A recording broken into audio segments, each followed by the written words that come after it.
السلام علیکم ورحمۃ اللہ وبرکاتہ۔ بسم اللہ الرحمن الرحیم، والصلاة والسلام علی رسول الکریم، اما بعد، فقال النبی صلی اللہ تعالی علیہ وسلم: ما مررت على ملأ من الملائکة فی سماء من السماوات الا قال یا رسول اللہ علیک بالحجامہ۔ یہ میں نے ایک حدیث پاک پڑھی ہے، مجھے الفاظ پورے یاد نہیں، میں نے مفہوماً اس حدیث کو عربی میں پڑھا ہے کہ خلاصہ یہ کہ آپ نے فرمایا کہ میں جب معراج پہ گیا تو جس آسمان سے گزرا اس آسمان کے فرشتوں نے مجھے کہا یا رسول اللہ آپ حجامہ ضرور کروایا کریں، جس کو ہم کپنگ کہتے ہیں۔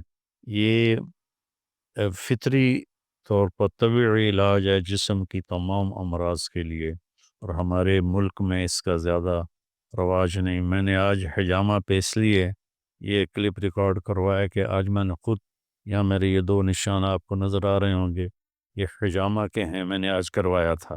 تو اللہ کے نبی نے آخری سفر میں، حج کے سفر میں بھی یہ جو پاؤں ہیں اس کے یہاں پر آپ نے حجامہ ادھر اور ادھر کروایا تھا، حجۃ الوداع میں، احرام کی صورت میں۔ تو یہ تقریباً ان مرضوں کا علاج ہے جس کا نہ ڈاکٹروں کے پاس ہے کوئی سبب علاج، بہتر علاج، نہ کوئی طبیبوں کے پاس ہے، نہ ہومیوپیتھک کے پاس ہے، لیکن اللہ کے فضل و کرم سے حجامہ ایسی یہ اللہ کے نبی کی بتائی ہوئی خوبصورت بات ہے کہ میں سب سے جو بھی سن رہے ہیں، نوجوان ہیں، بڑے ہیں، درمیانی عمر کے ہیں، بڑی عمر کے ہیں، مرد عورت، وہ اب تو جگہ جگہ حجامہ سینٹر کھلے ہوئے ہیں، تو اچھی طرح تحقیق کر کے یہ ضرور کروایا کریں کہ اس سے اللہ کے نبی کو نصیحت کی گئی کہ یا رسول اللہ حجامہ ضرور فرمائیں۔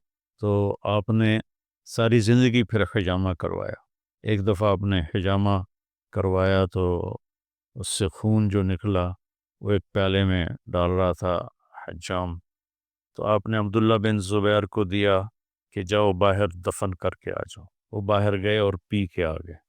تو آپ نے پوچھا کیا کیا؟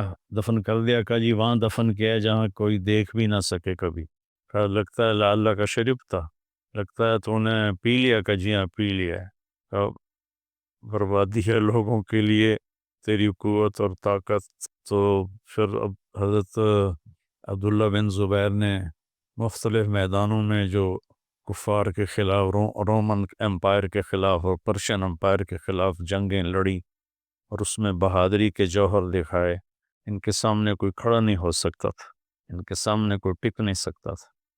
اور جب عبد الملک ابن مروان اموی نے ان پر حملہ کروایا تو 3000 لشکر کے ساتھ حجاج مکے پر چڑھائی کی، تو ان کے ساتھ صرف 18 آدمی رہ گئے تھے، باقی سارے چھوڑ گئے تھے۔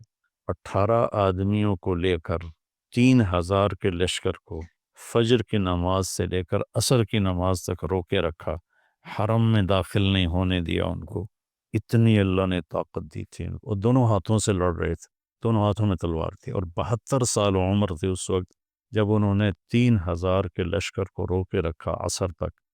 تو پھر حجاج نے کہا کہ یہ ویسے قابو میں نہیں آئے گا، پتھر مارو کوئی۔ تو زمانے کی توپیں ہوتی تھی جو پتھر پھینکتی تھی۔ تو جہاں آج کل حکومت سعودیہ کے مہمان ٹھہرتے ہیں، ہوٹل ہے جبلیہ بھی قبیس، یہاں پر انہوں نے وہ توپیں نصب کی اور اوپر سے پتھر پھینکنے شروع کیے۔ وہ پتھر نے، وہ اتنے بڑے بڑے پتھر پھینکتے تھے، تو ایک پتھر ایسا نشانے پہ فٹ ہوا کہ یہاں آ کے لگا، یہاں لگا تو سیدھا پیچھے کی طرف گرے، اور یہ شعر پڑے: اسماء ان قتلت لا تبکینی لم یبک الا حسبی و دینی وصار ملانت بہ یمینی۔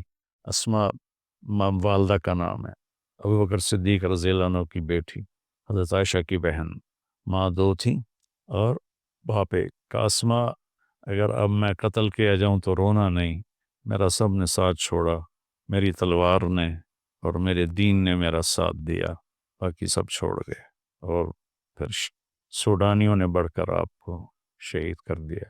تو یہ حجامہ بہت اعلیٰ چیز ہے، میں سب سے عرض کروں گا، عورتوں سے بھی اور مردوں سے بھی، کہ اس کا اہتمام کریں، بہت فوائد ہیں۔ السلام